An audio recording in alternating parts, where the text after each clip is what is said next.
Chapter 3. The Lord appears to Samuel. In those days, when the boy Samuel was serving the Lord under the direction of Eli, there were very few messages from the Lord, and visions from him were quite rare.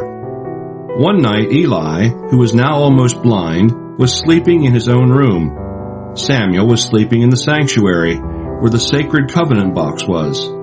Before dawn, while the lamp was still burning, the Lord called Samuel. He answered, "Yes, sir," and ran to Eli and said, "You called me, and here I am."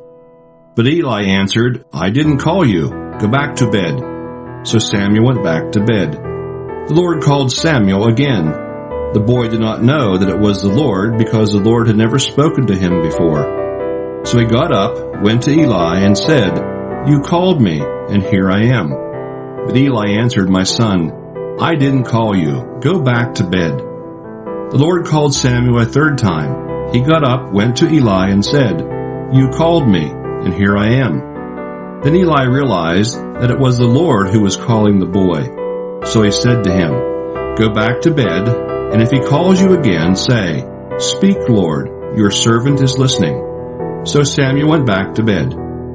The Lord came and stood there, and called as he had before, "Samuel, Samuel." Samuel answered, "Speak, your servant is listening." The Lord said to him, "Someday I'm going to do something to the people of Israel that is so terrible that everyone who hears about it will be stunned. On that day I will carry out all my threats against Eli's family, from beginning to end. I have already told him that I am going to punish his family forever because his sons have spoken evil things against me." Eli knew they were doing this, but he did not stop them. So I solemnly declare to the family of Eli that no sacrifice or offering will ever be able to remove the consequences of this terrible sin. Samuel stayed in bed until morning. Then he got up and opened the doors of the house of the Lord. He was afraid to tell Eli about the vision. Eli called him, "Samuel, my boy." "Yes, sir," answered Samuel. "What did the Lord tell you?" Eli asked. "Don't keep anything from me. God will punish you severely if you don't tell me everything he said."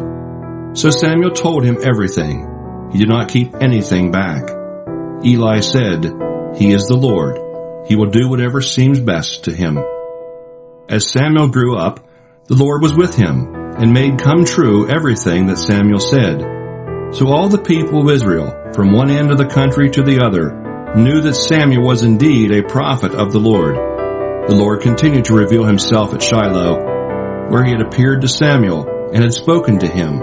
And when Samuel spoke, all Israel listened.